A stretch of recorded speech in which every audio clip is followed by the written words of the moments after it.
लोग दो से राहुल गांधी जी दक्षिण भारत से लड़ रहे हैं और लड़े हैं और अभी उत्तर भारत में लड़ रहे हैं। मैं प्रधानमंत्री को चुनौती देता हूं, वो किसी भी सीट चुने दक्षिण भारत में, वो वहां से लड़े। देखिए, ये रायबरेली से लड़ना वास्तविक है। वो अमित शाह ने खुद कहा, अमित शाह के शब्द क्या थे? परंपरागत सीट है। तो परंपरागत सीट में से खड़ा होना बिल्कुल वास्तविक है। तो ये एक जिम्मेदारी निभा रहे हैं रायबरेली की जनता की, और रायबरेली की मतदाता जो चाहते हैं कि राहुल गांधी जी उनकी नुमाइंदगी की पार्लियामेंट में। स्थिति है बहुत ज्यादा पॉलिटिकल क्राइसिस में है, जेजेपी जो है वो सपोर्ट कर बिल्कुल साफ हो गया है, बहुमत खो चुकी है बीजेपी। प्रेसिडेंट्स रूल लगना बाकी है, बस बहुमत खो चुकी है। और बिल्कुल जिस तरीके से अभी प्रधानमंत्री जल्द से जल्द अभी पद छोड़ने वाले हैं, ऐसे ही बीजेपी की सरकार जाने वाली है हरियाणा में, इसमें कोई दो राय नहीं। सर, 4 क्लेम बार बार बीजेपी कर रही है, इस पर क्या कहेंगे? साथ ही कांग्रेस को कॉन्स्टिट्यूशन को लेकर, ये तो एक बहाना है। ये तो 400 पार तो एक बहाना है। असली बात तो ये है, ये जो संविधान बार बार राहुल जी अपने जनसभाओं में दिखा रहे हैं जनता को, ये संविधान को सुरक्षित रखना है। ये हमारा कर्तव्य है, हमारा फर्ज है, यह हमारा धर्म है, इसको संरक्षित रखना, इसको सुरक्षित रखना। और क्योंकि 70 साल से आरएसएस बीजेपी इस संविधान, बाबा साहब अंबेडकर के संविधान, सामाजिक न्याय पर आधारित संविधान से बहुत नाराज थी। 1949 में आरएसएस की जो प्रकाशन है, ऑर्गेनाइजर में एक लेख लिखा गया था ऑर्गेनाइजर की ओर से कि इस संविधान में कोई भारतीयता नहीं है, क्योंकि मनुवादी आदर्श इसमें नहीं है, प्रेरणा मनुवादी आदर्शों से नहीं लिया गया है। तो ये तो सोच है आरएसएस का, बीजेपी का। तो ये नहीं चाहते कि ये संविधान रहे, सामाजिक न्याय रहे, और सामाजिक न्याय का रास्ता जो ये संविधान दिखाता है, आरक्षण अनुसूचित जाति के लिए, अनुसूचित जनजाति के लिए और पिछड़े वर्गों के लिए। और मैं साफ कर दूं, धर्म के आधार पर नहीं आरक्षण, पर सामाजिक और आर्थिक पिछड़ापन के आधार पर। लेकिन सर, बीजेपी का कहना है कि झूठ फैला रही है कांग्रेस कॉन्स्टिट्यूशन को। असली बात, झूठ की महामारी तो प्रधानमंत्री फैला रहे हैं।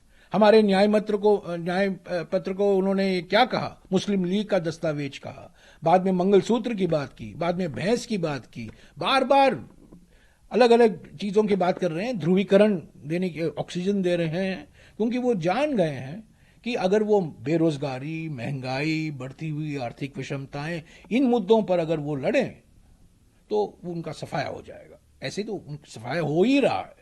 इसीलिए बौखलाए हुए, परेशानी में आकर वो ये ध्रुवीकरण की भाषा अपना रहे हैं, ध्रुवीकरण की रणनीति अपना रहे हैं, और बार बार हिंदू मुस्लिम ही कह रहे हैं, और इसके सिवा और कोई मुद्दा नहीं है उनके पास। सर, लग रहा था ना,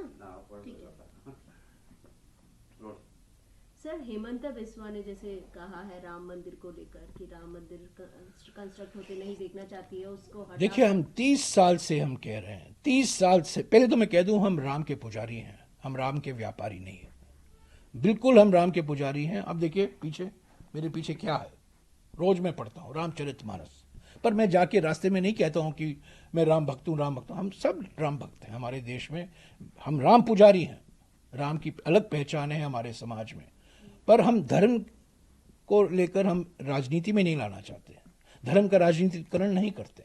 और हमने क्या कहा है अयोध्या के बारे में? 30 साल से हमने कहा है, अगर दोनों साइड आपस में बातचीत करके मामला को सुलझाया जा सकता है, वो सही है। अगर नहीं तो सुप्रीम कोर्ट का निर्णय सर्वोपरि है, उसको सबको मानना पड़ेगा।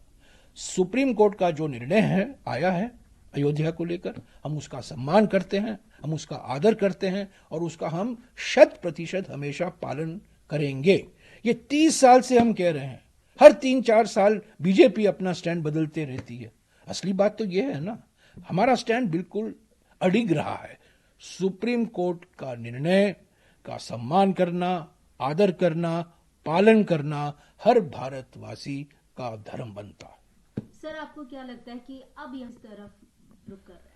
अरे, ये तो अभी पद छोड़ने वाले प्रधानमंत्री हैं। 4 तारीख को साफ हो जाएगा, जो इतिहास दोहराया जाएगा, जो 2004 में हुआ था 2024 में होगा। जनबंधन को जनादेश मिलेगा, कांग्रेस पार्टी और उनके घटक दल की केंद्र सरकार बनेगी और किसान न्याय, श्रमिक न्याय, युवा न्याय, नारी न्याय, हिस्सेदारी न्याय का जो हमने गारंटी दी है वो उसको हम लागू करना शुरू करेंगे।